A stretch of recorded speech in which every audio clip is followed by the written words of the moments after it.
तो लेख चल रहा है जिसका शीर्षक है कैसा भूल भुलैया। पिछले 2 दिन से आज तीसरा दिन है और कल जो पैराग्राफ अंत में हुआ था उसको पढ़ के आगे बढ़ेंगे, जिसमें कहा गुरुदेव ने, अनेक युद्ध हुए और यदि मनुष्य मनुष्य को न समझे तो युद्धों का अंत नहीं। युद्ध हृदय को शुद्ध नहीं कर पाता।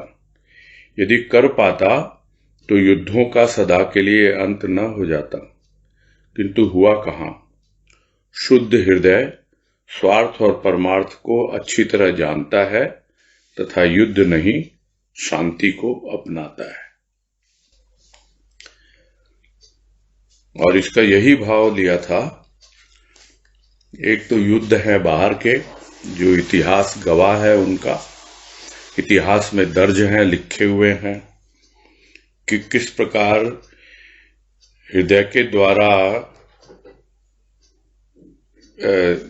युद्ध करते हैं, किंतु हृदय उनका शुद्ध नहीं हो पाता है, क्योंकि हृदय की ओर ध्यान नहीं देता। युद्ध होता ही है अपनी विचारधारा को दूसरे की विचारधारा के ऊपर स्थापित करने के लिए, अपने अहंकार का पोषण करने के लिए।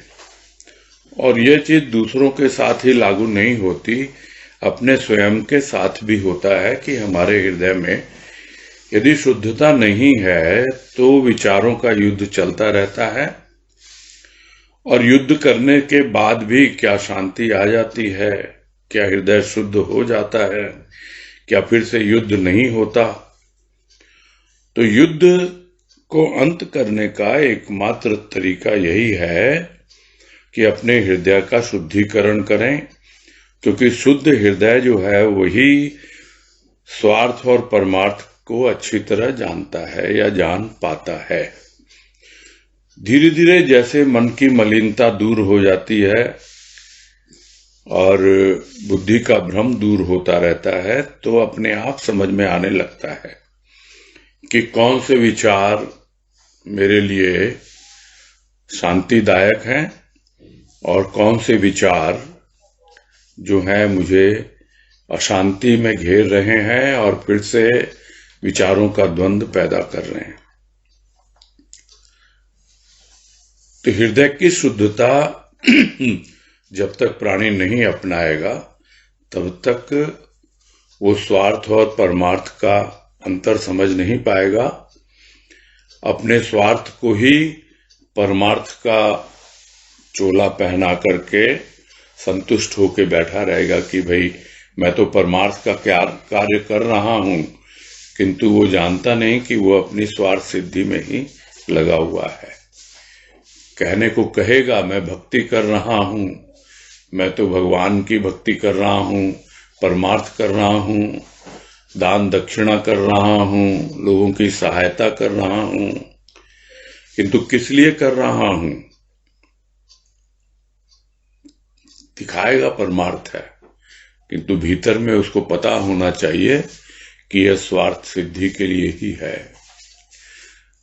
तो जब तक हृदय की शुद्धता नहीं होगी तब तक उसे पता ही नहीं लगता कि वास्तव में यह स्वार्थ है या परमार्थ है। और उसको जस्टिफाई करने में लग जाते हैं लोग कि भाई अपनी परेशानी है, अपनी तकलीफ है, कुछ भी है, तो हम अपने प्रभु से नहीं मांगेंगे तो किससे मांगेंगे? उसको जस्टिफाई कर रहे हैं, सही ठहरा रहे हैं, किंतु जान नहीं पाते कि यह भी स्वार्थ सिद्धि का ही एक रूप है, क्योंकि अभी भी आपकी मांग बनी हुई है। जो आपकी मांग भरता है, आपका वरण करता है, तो क्या पता नहीं होता पति को कि पत्नी का ख्याल रखना है, उसे सब कुछ करना है उसके लिए? क्या मांगती रहेगी पत्नी हमेशा अपने पति से? दिखाई देता है पति को कि किस प्रकार घर का खर्च है, कहां कहां क्या हो रहा है, और उसकी वो व्यवस्था करके देता है पत्नी को। तो यह इतना प्रैक्टिकली हम जीवन में अनुभव करते हैं, किंतु प्रभु के लिए नहीं कर पाते हैं। वहां हमारा स्वार्थ बना रहता है। क्यों? क्योंकि अभी हमने उसको अपना पति नहीं माना है। मुख से भले ही बोलते रहे कि वो हमारा प्राण पति है, किंतु अभी हृदय तक ही नहीं पहुंची बात। प्राणों तक तो कब पहुंचेगी पता नहीं। तो जब तक शुद्ध नहीं होगा हृदय, तब तक समझ नहीं पाएगा प्राणी कि क्या स्वार्थ है और क्या परमार्थ है। आज कह रहे हैं शांति और क्रांति में शांति ही प्रधान। क्रांति का उपासक भी शांति का इच्छुक रहा है। ध्वंस और निर्माण में निर्माण महान। महान को क्षुद्र तथा तुच्छ समझ बैठना भूल भुलैया नहीं तो क्या है। आदर्श नभ के सदृश, कार्य धूल धूसरित। वहां आदर्शवाद निरर्थक प्रवंचक ही कहलाएगा। कहता है लाता नहीं हृदय की शांति, तो भ्रांति का ही प्रसरण होगा।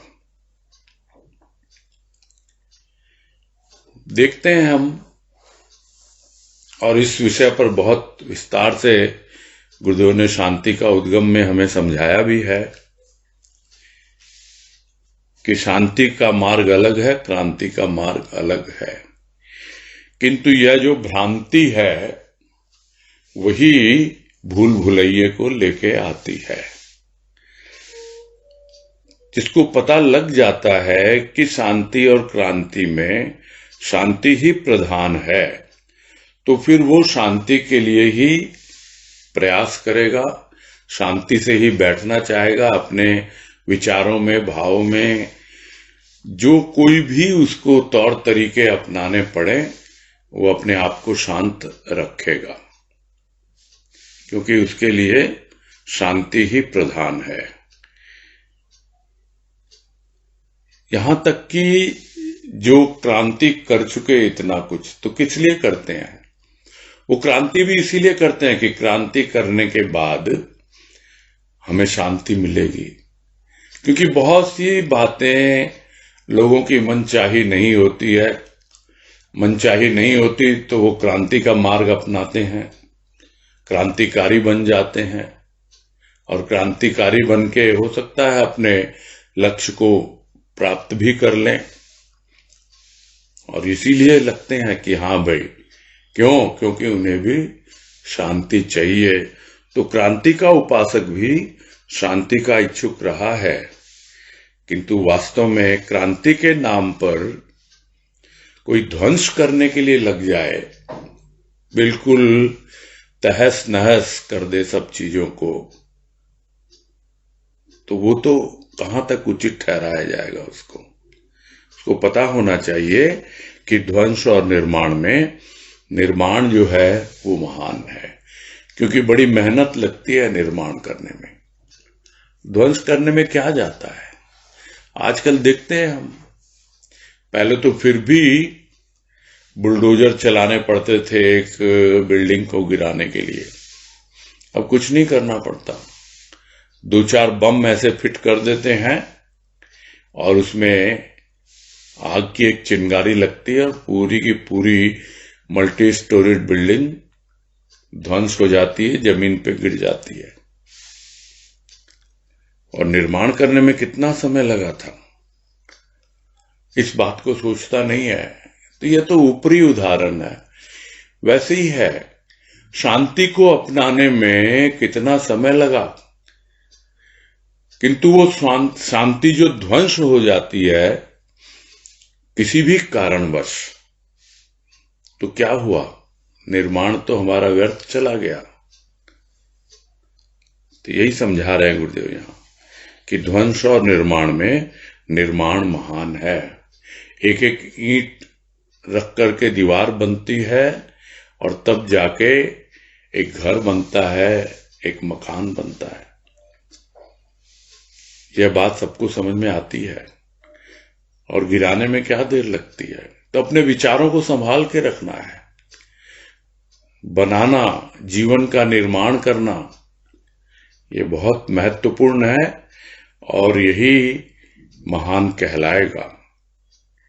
और जो कुछ भी महान है, चाहे वो निर्माण हो, चाहे वो निर्माता हो जिसने सृष्टि का निर्माण किया, सबसे बड़ा निर्माण करने वाला तो वही है, सृष्टिकर्ता। उसको कोई महत्व ही नहीं देता। वो जो महान है, सबसे महान, उसको बिल्कुल ही क्षुद्र समझ बैठता है और अपने जीवन का निर्माण करना है, वही ठीक है, कर लेंगे, इसको भी कोई महत्व नहीं देता।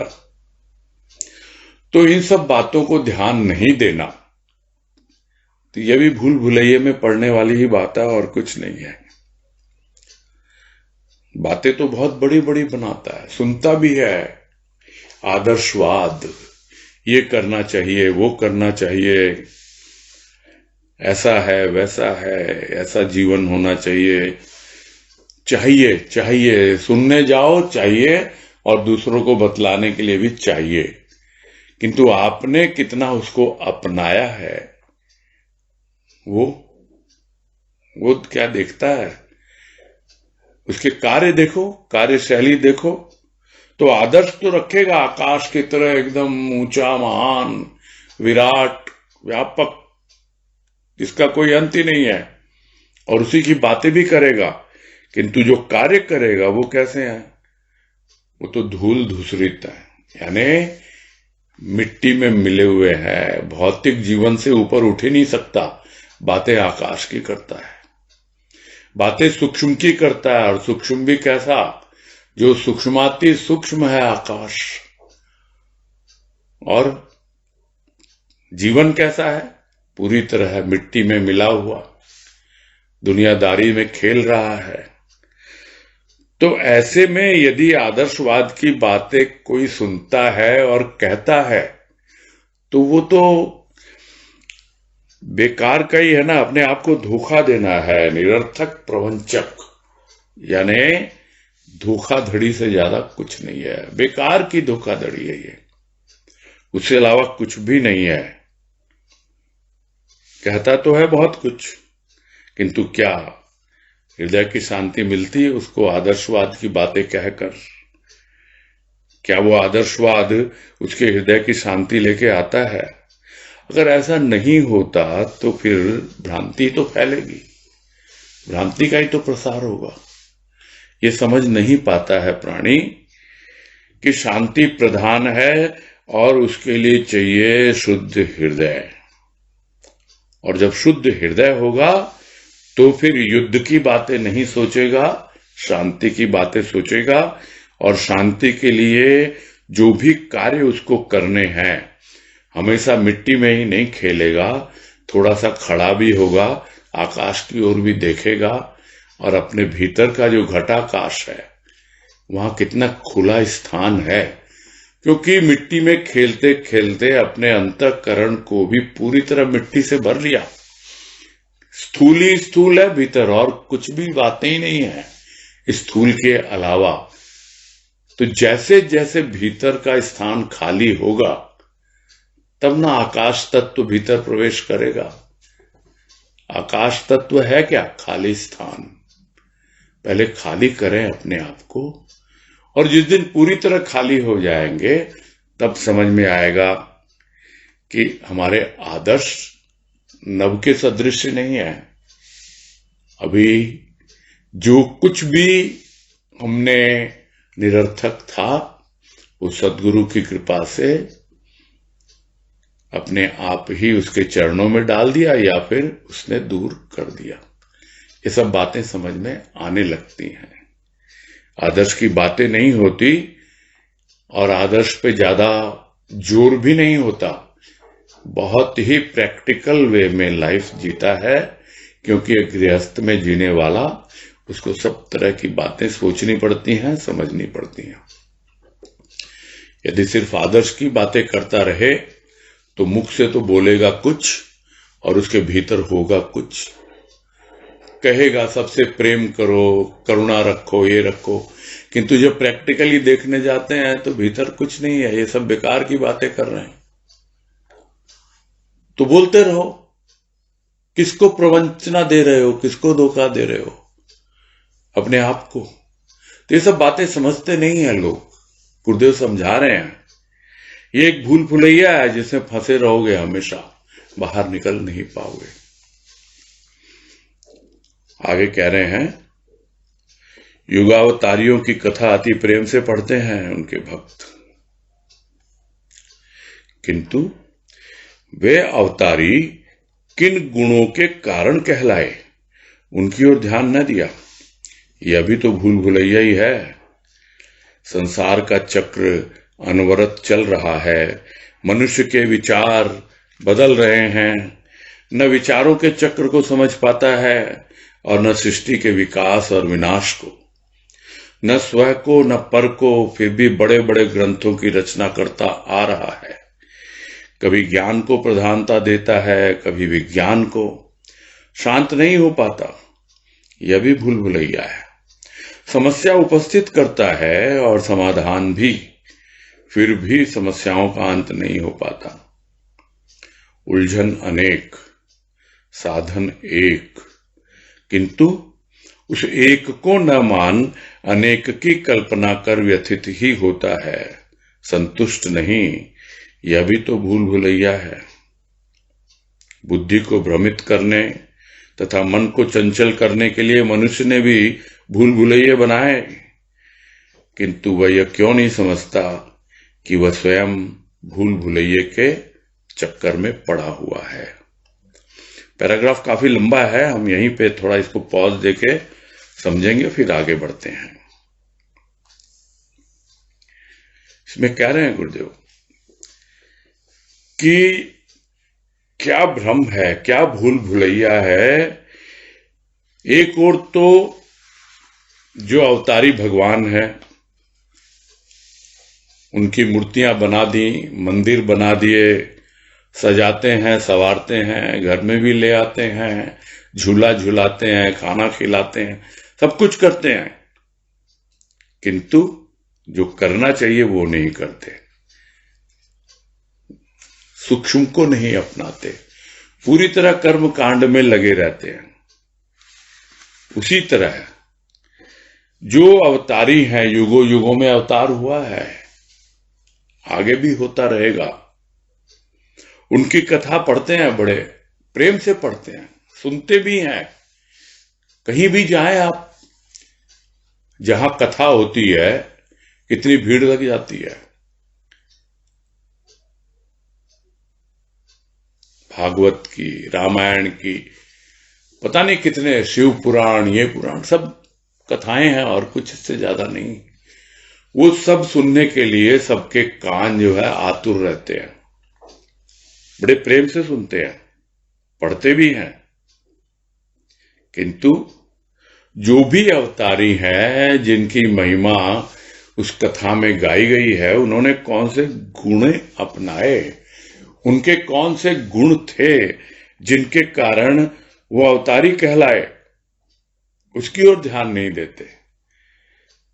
भगवान कृष्ण, उनकी लीला, रास लीला, खूब चटकारे ले लेके लोग सुनते भी हैं और करते भी हैं बहुत से लोग, और उसको एक ड्रामा से ज्यादा, एक नाटक कला के रूप में ही ज्यादा प्रस्तुत किया जाता है। उसके भीतर कहां है भाव? खैर वो अलग बात। किंतु कृष्ण के क्या गुण, क्या उनकी फिलॉसफी, क्या उनकी सोच, क्या उनके आइडियाज, ये कौन बातें करता है? लोग भागवत की बात करेंगे, सुनेंगे भी, किंतु गीता के बारे में उसका जो जिस्ट है, उसका जो सार है, उसके बारे में कितने लोग चर्चा करते हैं। यही तो विडंबना है, यही समझा रहे हैं कि ये कैसा भूल भुलैया है भाई। उसकी ओर ध्यान नहीं दिया, देते भी नहीं है, कितना भी समझा दो। तो युग के अवतारियों की कथा तो बड़ी प्रेम से पढ़ते हैं, किंतु कौन से गुण है? पूजा तो करते हैं, खूब करते हैं गुरुदेव की, बाबा की, किंतु वो कौन से उनके गुण थे या गुण हैं जिनके कारण आज वो पूजनीय हुए? क्या उन गुणों को अपनाने के लिए प्रस्तुत होते हैं हम लोग? इस ओर ध्यान नहीं देंगे। अगर नहीं देंगे तो भूल भुलैया में पड़े रहेंगे। यही है खेल जीवन का, जो गुरुदेव यहां समझाना चाह रहे हैं, और चलता रहेगा। काल का चक्र है ये, समय बदलता रहेगा, मनुष्य के विचार बदलते रहेंगे, तो फिर समझ ही नहीं पाता ना कि क्या ये विचारों का चक्र है, किस तरह के विचारों में मैं जीवन व्यतीत कर रहा हूं, किस प्रकार से सृष्टि का विकास हुआ है और क्या विनाश हुआ है। तो इसमें समझने के लिए बहुत सिंपल थ्योरी है विज्ञान की, और वो क्या? Darwin's theory.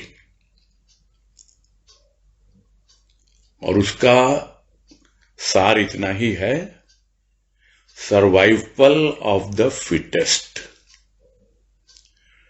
यानी जो फिटेस्ट होगा वही सर्वाइव करेगा, वही बचेगा। फिटेस्ट कब होगा? वर्तमान में। तो वर्तमान समय के अनुसार जो उसके लिए सबसे फिट होगा, सुटेबल होगा, वही उसके लिए कारगर होगा। भले ही भगवान कृष्ण ने गीता में आज से 5000 वर्ष पूर्व कुछ भी कहा हो, किंतु उसका जो हिस्सा आज हमारे लिए फिट है, हमें तो वही अपनाना, वही सरवाइव करेंगे, अन्यथा आदर्शवाद कहलाएगा वो। उसी तरह गुरुदेव की इतनी वाणी है, इतने उनके प्रवचन लेख हैं, किंतु जो हमें अभी वर्तमान स्थिति परिस्थिति में अपने अनुसार, क्योंकि सबका वर्तमान एक सा नहीं होता। कहने को आज दिसंबर महीने की 1 तारीख है, 2020 का साल है, ये तो तारीख है, कह देंगे ये आज वर्तमान का दिन है। किंतु मेरा वर्तमान कुछ और है, आपका वर्तमान कुछ और है, किसी और का कुछ और है। सबका अपना अपना वर्तमान है जो उसके लिए विद्यमान है, और उसको यदि विचार न करे प्राणी, तो फिर वो समझ ही नहीं पाता सृष्टि के विकास को और विनाश को। सरवाइव कौन करेगा, कौन बचेगा? जो विकास की ओर बढ़ेगा।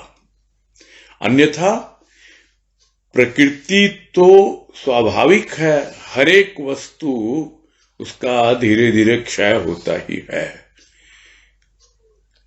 जिसको गुरुदेव कहते हैं एक वाणी में कि क्षण क्षण क्षय क्षय। प्रत्येक क्षण क्षय हो रहा है, विनाश हो रहा है। आप कुछ करें या न करें, अपने आप ही सृष्टि का विकास भी हो रहा है, सृष्टि का विनाश भी हो रहा है। जो भी निरर्थक है वो प्रकृति अपने आप हटा देती है। पत्ते सूख जाते हैं पेड़ के, उसको झाड़ देती है अपने आप। ये नेचुरल प्रोसेस है, किंतु हम नेचर के साथ तो है नहीं, हम तो अपनी चलाते हैं, अपने ढंग से जीते हैं। तो हमें समझना होगा विद्यमान समय में, वर्तमान में किस प्रकार से प्रकृति को समझ के उसकी सहायता लेकर के हम विकास की ओर बढ़ें। तो वो इस चक्र को समझ नहीं पाता, न सृष्टि के विकास और विनाश को, न स्वर को, स्वयं को, न पर को। स्वयं और पर को तो समझना बहुत बाद की बात बनती है। पहले स्वभाव को ही समझ ले, यानी नेचर को ही समझ ले, अपने आप को समझ ले, वही बहुत है। इतना ठीक से समझता नहीं, और जो समझ में आया, बड़े बड़े ग्रंथ लिख मारे, अलग अलग नाम दे दिए गए, बहुत कुछ कर दिया गया, और आज भी कर रहा है, ऐसा नहीं है। तो ये तो चला ही जा रहा है। चलता रहेगा। कभी सूक्ष्म की ओर जाता है तो ज्ञान को प्रधानता देता है, कभी स्थूल की ओर जाता है तो विज्ञान को प्रधानता देता है, किंतु कभी यहां कभी वहां वो शांत हो ही नहीं पाता है। सीधा सीधा है एकदम। जो पहले भी वो पंक्तियां कही गई थी कि मैं इधर जाऊं या उधर जाऊं, खाक बनकर ही क्यों ना बिखर जाऊं।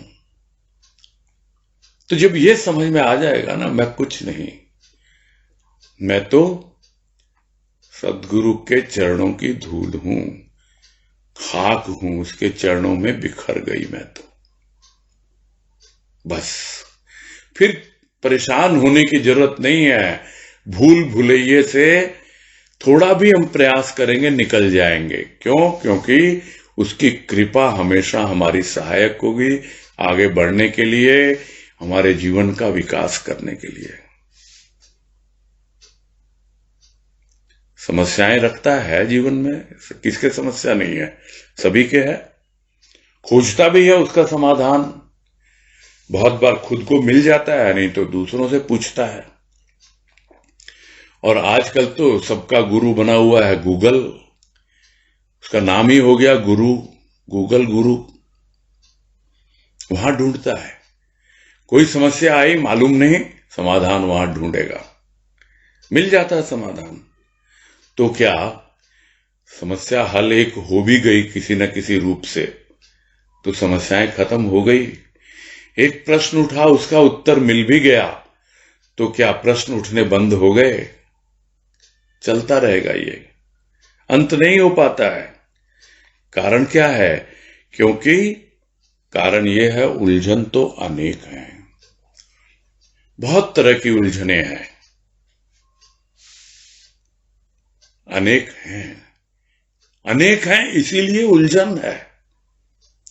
यदि एक आ जाए जीवन में तो न जाने कितनी उलझने अपने आप सुलझ जाती हैं। उलझने अनेक क्यों है? अनेक क्योंकि अनेक है, इसलिए उलझने हैं। साधन एक है तो एक को साधन बना लो। उस एक का जो रूप हमारे जीवन में आया, स्थूल रूप की बातें भूल भुलैये में डालने वाली हैं। सूक्ष्म की बातें फिर भी कुछ हमारी दृष्टि को साफ करती हैं, कुछ दिखाई देता है, तब मालूम पड़ता है कि साधन एक उसने क्या दिया, प्रेम और भाव का साधन, वो साधन है।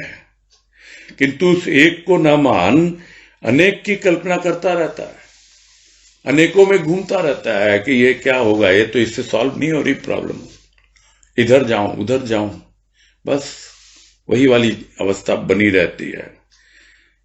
परेशान होता रहता है, थक जाता है, चिंतित हो जाता है, संतुष्ट नहीं हो पाता है, और उसका भूल भुलैया कभी खत्म नहीं होता है। आगे कह रहे हैं, बुद्धि को भ्रमित करने तथा मन को चंचल करने के लिए मनुष्य ने भी भूल भुलैये बनाए, किंतु वह यह क्यों नहीं समझता कि वह स्वयं भूल भुलैये के चक्कर में पड़ा हुआ है। एक बुद्धिमान दूसरे को इस चक्कर में डालकर स्वार्थ सिद्ध करने में लगा हुआ है। अनेक धर्म, अनेक मत इसी भूल भुलैये के पृष्ठपोषक हैं। इन 4 युगों में अनेक मत आए और विलीन हुए, किंतु मनुष्य आज तक समझ न पाया कि इसका प्रारंभ कहां है तथा अंत कहां। दृष्टि घूमती है और विचारों की नई सृष्टि दीख पड़ती है। भ्रम प्रेरक है श्रम का, श्रम जहां व्यर्थ, व्यथा प्रारंभ। व्यथा कथा से शांत न हो पाई जिंदगी, वह भी व्यथा में खोई और पाई, और कहने लगा, हे भगवान अब का हुई। भूल का सुधार हो सकता है यदि सुधार की इच्छा तथा प्रयास हो, किंतु भूल भुलैया का सुधार तो तब न हो जब उसे समझे तथा जाने कि भ्रम के अनेक रूप होते हैं। उन अनेक की गुत्थियों को सुलझाना साधारण मनुष्य का कार्य नहीं। अभिमानवश यदि मनुष्य कोई कर्म करे, यदि वह पूर्ण हो भी गया तो अभिमान की ही वृद्धि होगी। कार्य की सिद्धि विशेष अर्थ नहीं रखती।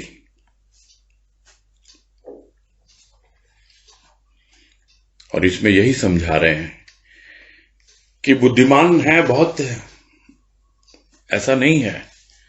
बुद्धू से बुद्धू व्यक्ति भी अपने आप को बुद्धिमान मानता है।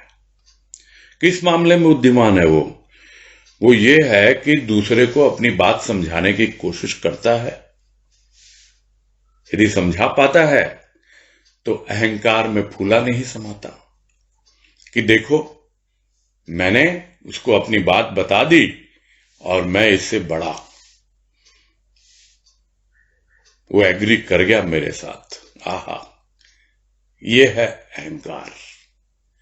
और यदि नहीं समझा पाया, नहीं कन्विंस कर पाया, उसको संतुष्ट कर पाया, तो क्या करेगा?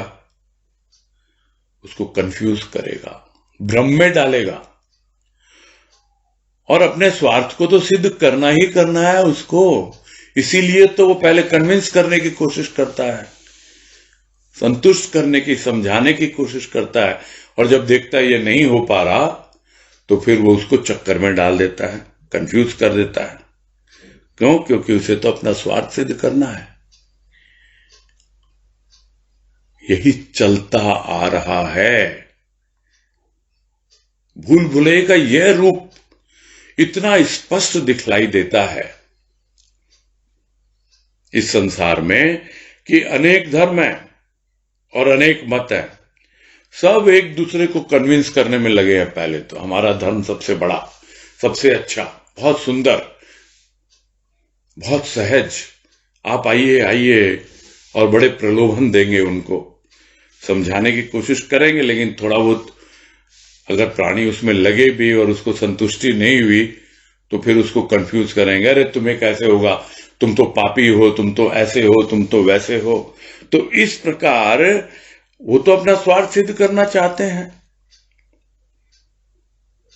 प्राणी फंसा हुआ है, क्या सही है, क्या गलत है, क्या वाकई मैं पापी हूं, क्या वाकई मेरे संस्कार ऐसे हैं, क्या वाकई मैं इस तरह, मतलब दूसरा उसके माइंड में इतनी निगेटिविटी भर देता है कि अगर नहीं भी हो तो भी एक बार को तो वो सोचने के लिए मजबूर हो ही जाता है, कंफ्यूज हो जाता है वो। तो अनेक धर्म है इस तरह, और अनेक मत भी हैं, इसी भूल भुलैया के पृष्ठपोषक है, यानी इसी बात को आगे बढ़ाते हैं कि बस कंफ्यूज करो दूसरों को, हम तुमसे ज्यादा बुद्धिमान, तुम क्या, तुम तो साधारण इंसान, गृहस्थ में रहने वाले, अरे हम तो गृह त्यागी, हम तो आश्रम लेके बैठे हैं, हम तो तुमको समझा रहे हैं और तुम्हारी समझ में नहीं आ रहा है। किस किस प्रकार से चक्कर में डालते हैं अपना स्वार्थ सिद्ध करने के लिए। अनेक मत आए हैं इन 4 युगों में। 4 युग हम सबको पता है, सतयुग, त्रेता युग, द्वापर युग और अब कलयुग, सबको पता है। अनेक मत आए, अनेक धर्म आए, विलीन हो गए, कुछ टिके भी तो उनका रूप बदल गया, किंतु समझ नहीं पाया मनुष्य की आखिर कहां इसका आदि है, कहां इसका अंत है, कहां से शुरू हुआ और कहां खत्म होगा, भगवान ही जाने। मत तो अनेक हैं, किंतु क्या प्राणी का मत एक है? वो तो दूसरे को एक मत करने में, सहमत करने में लगा हुआ है कि जितनी भीड़ मेरे पीछे होगी उतना ही लोग मुझे पूछेंगे, तुम मुझसे सहमत हो? हाँ हाँ, गर्दन हिलवा लो उससे, बस, और कुछ नहीं कहना, कुछ नहीं करना, थोड़ा उसके स्वार्थ की पूर्ति कर दो। हाँ जी कर दो बस। तो पहले आपको उसकी चापलूसी करनी पड़ती है और उसके बाद आपके लिए अनेकों चापलूस तैयार हो जाते हैं। तो यही स्वार्थ सिद्धि एक दूसरे के साथ चलती रहती है। मनुष्य समझ ही नहीं पाता है कि आखिर इन मत मतांतरों का कहां अंत होगा, कहां से शुरू हुए, कहां खत्म होंगे।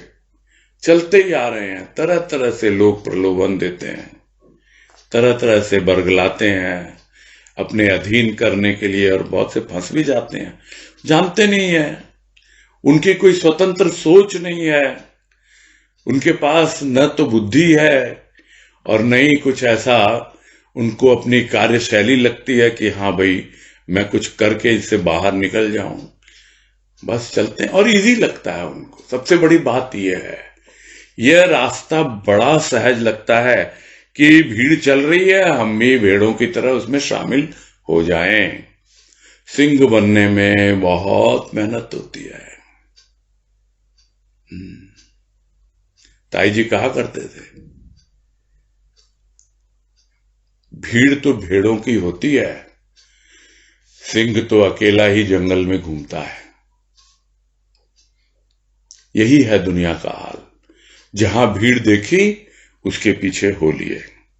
समझ ही नहीं पाता कि कितने मत मतांतर हैं, आए हैं, विलीन हो गए, और जो मैं कुछ कर रहा हूं वो भी न जाने कहां चले जाएंगे।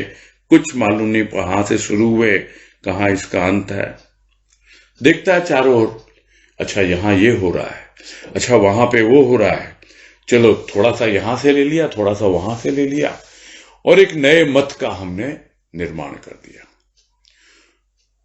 थोड़ा सा योगा ले लिया, थोड़ा सा इधर से ले लिया, थोड़ा प्राणायाम लेके, और थोड़ा सा खाने पीने का, थोड़ा भजन कीर्तन, और थोड़ा ऐसे करके हमने एक संस्था बना ली और हमने उसका एक नाम दे दिया। खूब प्रोपोगेट कर रहे हैं, खूब पैसे लगा रहे हैं और वर्ल्ड फेमस हो रहे हैं।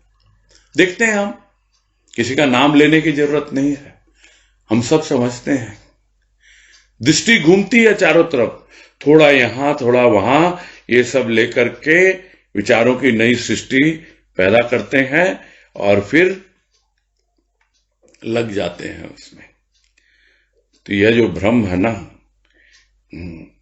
उसी के लिए, उसी के कारण इतना श्रम करना पड़ता है। तो भ्रम कैसे दूर हो, वो तो देखा जाएगा कैसे दूर हो।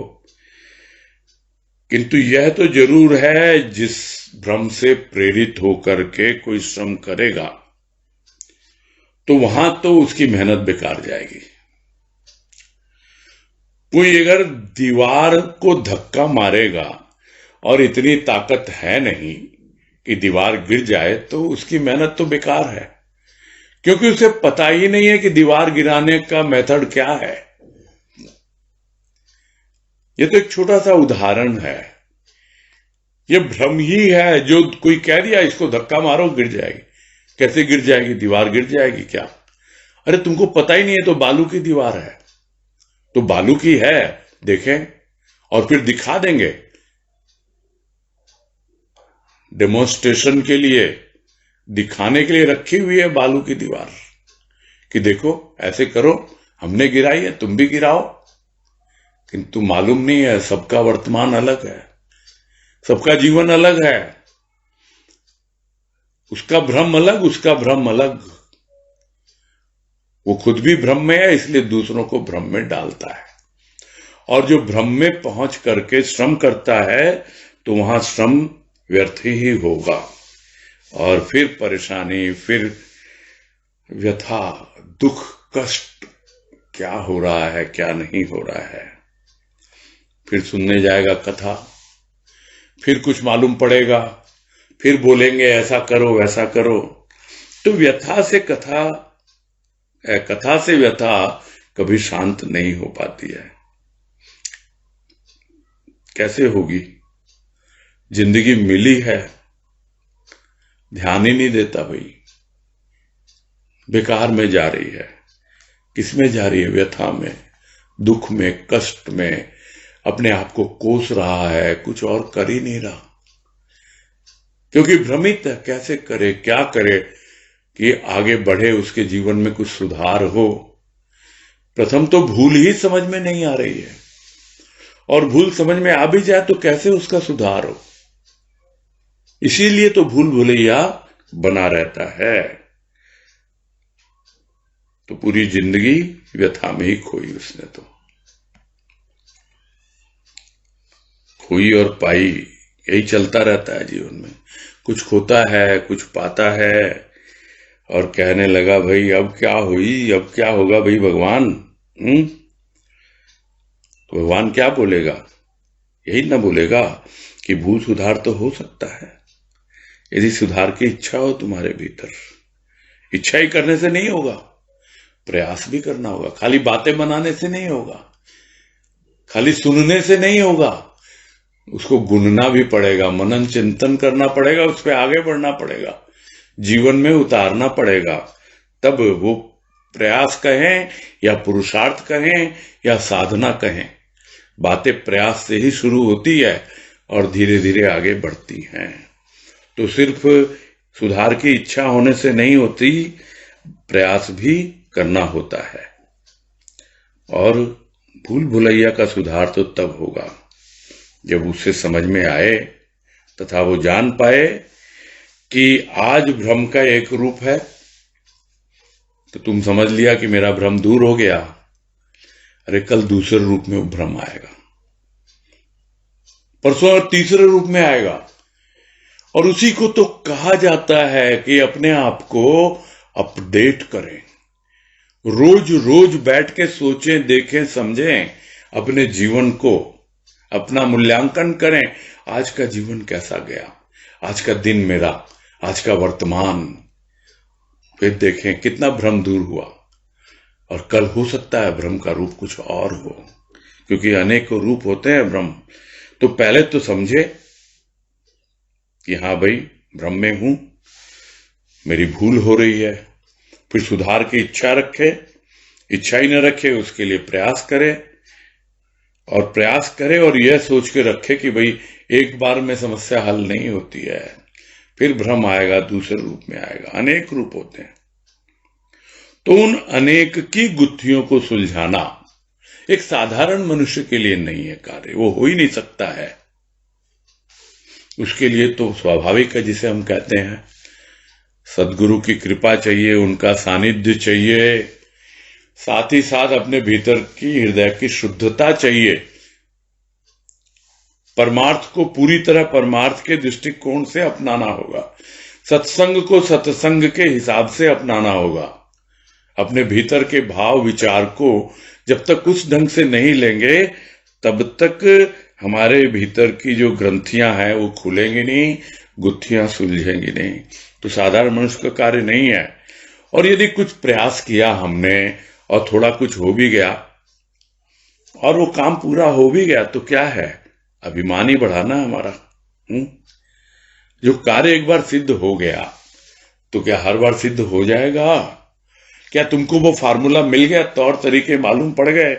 क्या वो साधन तुम्हारे समझ में आ गया कि उलझन तो अनेक है, गुत्थियां अनेक हैं, किंतु सुलझन तो एक ही है, और वो साधन अपनाओ। वो साधन अपनाओगे तो ना जाने कितनी समस्याओं से बच पाओगे। आगे कह रहे हैं, प्राचीन काल में ऐसे ऋषि मुनि हुए जिन्होंने घोर तपस्या की तथा तपस्या का बल प्राप्त कर प्रकृति के विरुद्ध कार्य करने प्रारंभ किए। उन्हें असफल तथा लज्जित ही होना पड़ा, किंतु इन कथाओं को सुनकर तथा पढ़कर मनुष्य कब समझ पाया कि अभिमान तथा प्रकृति विरुद्ध कार्य कष्ट का कारण बनता है, शांति का नहीं।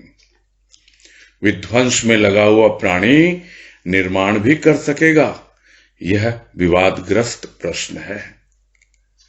प्राचीन को घृणास्पद समझ नवीन विचारों का उपासक बनना यदि सरल है तो दुष्कर भी है। प्राचीन भी कभी नवीन था तथा नवीन आज नवीन है। समय उसे भी प्राचीन बना देगा। यह भी विचारों का भूल भुलैया ही है। आज के सामाजिक नियम कुछ समय के पश्चात कष्टदायक हो सकते हैं। और ये पैराग्राफ लेने का तात्पर्य इतना ही है कि बातें बहुत विस्तार से इसमें बताई हैं गुरुदेव ने, और उसका सार इतना ही है कि कितना ही आप जप तप कर लो, कितनी ही साधना कर लो, और उसके बल पे आपको कितनी ही सिद्धियां प्राप्त हो जाएं, किंतु यदि कोई भी कार्य आप प्रकृति के विरुद्ध करते हो तो प्रकृति अपना बदला जरूर लेती है। इसमें कोई संदेह किसी को होना नहीं चाहिए। और समय पाकर अवश्य ही उन्हें असफलता का सामना करना पड़ता है और लज्जित भी होना पड़ता है सबके सामने। तो ये सब कथाएं बहुत भरी हुई हैं, किंतु मनुष्य समझ ही नहीं पाता है। वो समझता है मैंने तो बहुत साधना कर ली, मैंने तो बहुत भक्ति कर ली, मैं तो बहुत प्रेम और भाव में जी लिया, मुझे तो ज्ञान हो गया, अब जो भी मैं मुंह से बोलूंगा ना वो सब बोलेगा सही है, वही सिद्ध हो जाएगा और लग गया इस काम में। हाँ भैया ये हो जाएगा तुम्हारा। देखते हैं चारों तरफ यही हो रहा है। अब आपको पता ही नहीं ये प्रकृति के विरुद्ध है या प्रकृति के साथ साथ है, पता नहीं होता। किंतु प्रकृति जब अपना हिसाब लेने आती है वो अवस्था अलग होती है। बाबा की बात अलग थी। बाबा ने तो प्रकृति को अपने अधीन कर रखा था, प्रकृति पर विजय प्राप्त कर रखी थी। और वो कहा भी करते थे कि भाई जो आप लोग समझते हो कि मैं बोलता हूं कार्य सिद्ध हो जाते हैं, कुछ नहीं है।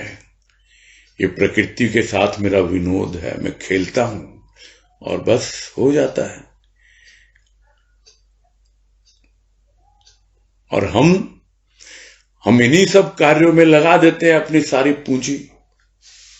प्रकृति विरुद्ध कार्य करके समझ नहीं पाते हैं कि किस प्रकार प्रकृति विरुद्ध कार्य हमारे लिए आज नहीं तो कल, कल नहीं तो परसों अपना हिसाब जरूर लेती है प्रकृति। इसमें कोई संदेह नहीं है और वो कष्ट का कारण ही बनता है। हो सकता है शारीरिक कष्ट के रूप में आए, हो सकता है भीतर में इतना ज्यादा व्याप्त हो जाए वो कष्ट, मानसिक कष्ट का रूप ले ले। फिर कहां से शांति रहेगी? आज लगता है बड़े शांत हैं, बड़े प्रसन्न चित्त हैं, किंतु प्रकृति विरुद्ध कार्य करके समझ नहीं पाता प्राणी कि उसे शांति नहीं मिलेगी। और दूसरी ओर है ऐसे लोग जो विध्वंस में लगे हुए हैं, और फिर दूसरे उम्मीद करें आप कि कुछ निर्माण करेंगे, कुछ पॉजिटिव करेंगे। ये तो निगेटिविटी में ही लगे हुए हैं। पूरा जीवन नकारात्मकता में बिताया, अभाव में बिताया, अब इनसे भाव की बातें करो तो क्या ये भाव को समझ पाएंगे? क्या ये जी पाएंगे कि भाव उसके जीवन का निर्माण करता है? ऐसे भी लोग हैं जो समझते हैं कि प्राचीन है तो अरे तो बहुत पुराने विचार हैं, उनसे घृणा करने लगते हैं। घृणा क्यों? आप समझो, हो सकता है उसमें भी कुछ विशेषता हो। जो बात अभी हो रही थी कि 5000 वर्ष पूर्व यदि गीता का वर्णन किया गया भगवान कृष्ण के मुख से, तो उसमें से जो सार आज की तारीख में आपको समझ में आता है, ऐसा थोड़ी है अरे भाई ये हमारे काम की है ही नहीं, अब आजकल कोई लेना देना नहीं है इसका, और या फिर आप भी उसको पूजते रहोगे। कर दिया किसी ने पुस्तक को ही पूजनीय बना दिया। एक पंथ विशेष में उनका गुरु तो वही ग्रंथ है। समझ नहीं आता, अरे उसके भीतर जो भरी हुई बातें, जो गुण हैं, उसको कौन ग्रहण करेगा? तो प्राचीन को आप घृणास्पद बोल रहे हो और नवीन विचारों का उपासक बनने की कोशिश कर रहे हो, लेकिन बन नहीं पाते हो। हो जाता है, कभी कभी सहज हो जाता है, अगर खुला दिमाग रखें, ओपन माइंड रखें, अपनी मान्यताओं और रूढ़िवादिताओं से ग्रसित ना हो। हाँ, उनको घृणास्पद ना कहें, घृणा न करें, किंतु आपको पता है ये बेड़ियां हैं, ये गुत्थियां हैं जो सुलझानी आवश्यक है, ये भ्रम है जिनको दूर करना आवश्यक है। उसे बाहर निकलना सरल भी हो सकता है और कठिन भी हो सकता है। तो यह समझना बहुत जरूरी है। जिसको आज हम प्राचीन कह रहे हैं वो तो उस समय तो नवीन ही था ना, और जिसको आज हम नवीन कह रहे हैं वो भी प्राचीन हो जाएगा, समय बना देगा उसको प्राचीन।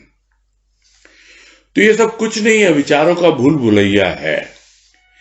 कल तक जो भाव विचार हमको बड़े नवीन लगते थे, हम स्वयं अपने जीवन से ही लेना, किसी और को क्या बोलने जाएं, बड़े नवीन लगते थे, बहुत अच्छा लगता था, कितनी कृपा हो रही है गुरुदेव की, कितना ऐसा हो रहा है।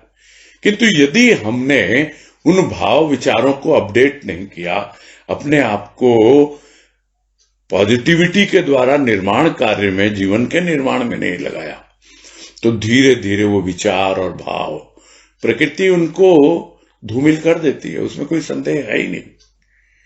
जो पहले भी बात आई कि क्षण क्षण क्षय क्षय, वो अपने आप ही क्षय हो जाएंगे। जो बात कल भी किसी ने प्रश्न में की और उसका जवाब यही था कि बिजनेस वाले को अच्छे के लिए तो करना पड़ता है, तरक्की के लिए काम करना पड़ता है, नहीं तो बिजनेस नीचे गिर जाएगा उसका। किंतु इसका मतलब यह नहीं है कि आप उसके लिए आप आकुल व्याकुल बने रहो, प्रयास जारी रहना चाहिए। तब जाके हमको समझ में आएगा कि हाँ भाई, जो विचार कल तक हमारे थे, जो भाव कल तक थे, वो उस वक्त नवीन लगते थे, किंतु आज हमारे भाव विचार कुछ और ही हैं, क्योंकि समय ने उसको पुराना बना दिया। तो ये विचारों का भूल भुलैया है कुछ सामाजिक नियम, इससे स्पष्ट और क्या लिखेंगे गुरुदेव।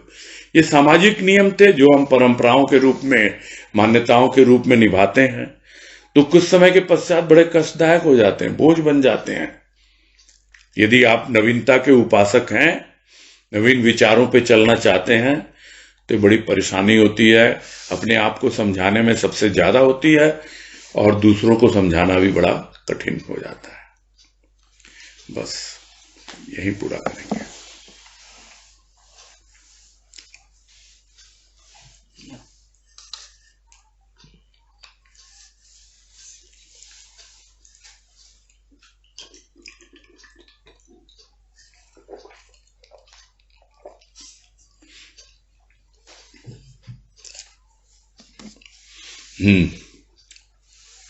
अच्छा, इसीलिए ऊपर नाम नहीं दिख रहा था अजय बंसल जी का। आज उषा बंसल के फोन से कर रहे हैं। हाँ बोलिए। उषा होगी तो नहीं, उषा नहीं है, कल बोला था ना उनको, अजय जी को। हाँ भैया प्रणाम। हाँ हरिओम। हाँ बोलिए।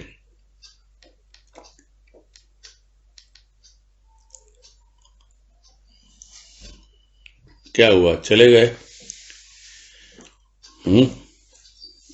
हेलो। हाँ बोलिए बोलिए। हाँ भैया, ये जो शुरुआत हुई थी कल, कैसे वे धर्मचारी थे जिन्होंने संसार की निंदा ही की, उसमें जो एक आगे लाइन आई थी, जो स्व को नहीं जानता उसकी स्वार्थपरता तो अबोध भाव का द्योतक है, वो लाइन नहीं समझ में आई। यानी जब तक आप स्वयं को नहीं जानते तो आपका स्वयं जो है वो भ्रमित ही करेगा आपको। स्वार्थ जिसको आप समझते हो, असली स्वार्थ तो स्वयं को जानना है। तो वो स्वार्थपरता जिसको आप बोल रहे हो ना, वो अबोध भाव है, यानी अभी आपको आइडिया ही नहीं है कि स्वार्थ होता क्या है। ये पॉइंट तो रखा गया था, है ना। अगर यही प्रश्न था, आपने शायद रिकॉर्डिंग फिर से सुनी नहीं है। जब कभी भी, ये सबके लिए है कि अगर डाउट हो कुछ क्योंकि बहुत बार प्रवाह में बातें बोली जाती है और हमारा ध्यान भी कभी इधर उधर हो जाता है और समझ में भी कई बार नहीं आती हैं चीजें, तो रिकॉर्डिंग सुन लेते हैं तो वो क्लियर हो जाती है। अच्छा। तो इसमें कल बिल्कुल स्पष्ट कहा गया था, जहां तक मुझे याद है, कि असली स्वार्थ जो है वो स्वयं को जानना, स्वयं का अर्थ जानना है। तो वो अबोध है, वो स्वार्थपरता को समझ नहीं पाते हैं कि वास्तव में स्वार्थपरता होती क्या है। ये कहना चाह रहे हैं गुरुदेव। हाँ भैया, प्रणाम। हरिओम। हरिओम। शकुंतला।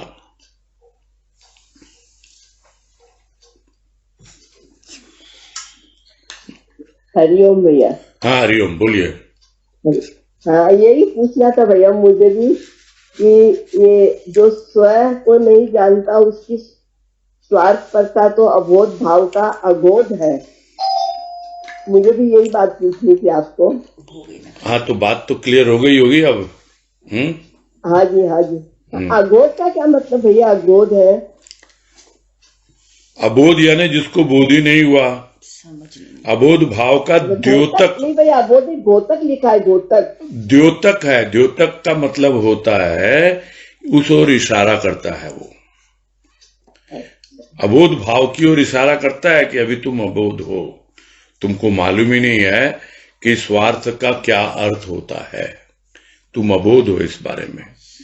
द्योतक है यानी उसको इशारा करता है, सूचना देता है। और बाकी क्या है ना कि कोई शब्द आप फंसते हो ना किसी शब्द में, तो आप डिक्शनरी देख लिया करो। और डिक्शनरी नहीं भी घर में हो तो आजकल जो मैं पहले ही बोल रहा था कि गूगल सबका गुरु बन के बैठा आजकल। हाँ, आप गूगल पे जाइए, द्योतक शब्द का अर्थ पूछ लीजिए, बता देगा आपको। ठीक है। मुझे भैया गूगल खोलना नहीं आता है। सीख लो ना बच्चों से।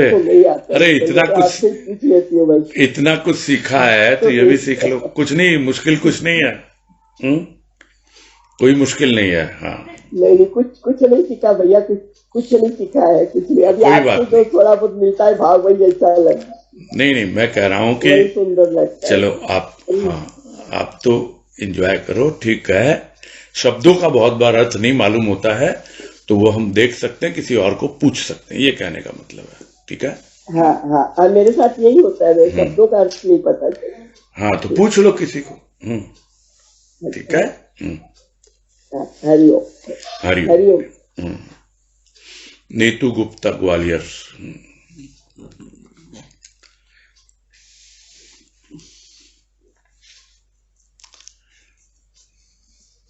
बोलिए।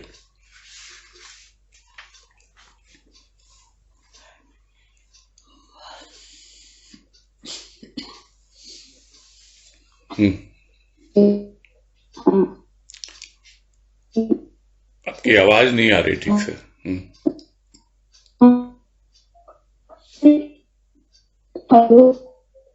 आवाज ठीक से नहीं आ रही है, समझ ही नहीं आ रहा कुछ। शायद नेटवर्क दिक्कत हो रही है, नेटवर्क दिक्कत आ रही है शायद भैया।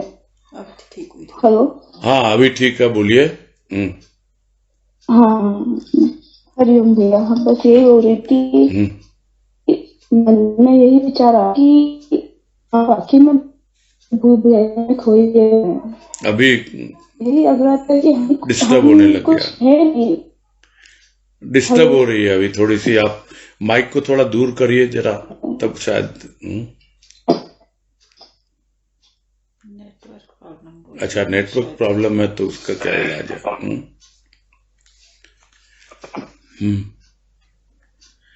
हाँ बोलिए।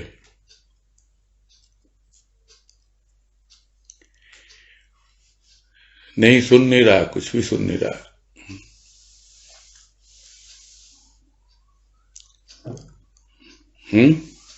भैया जी उनको नेटवर्क प्रॉब्लम है शायद। अच्छा, ठीक है, वो कोशिश की उन्होंने। हाँ तो कल आप पता कर लेना, कल पूछ लेना, कोई बात नहीं है। नेटवर्क हो सकता है कल तक ठीक हो जाएगा। ठीक है।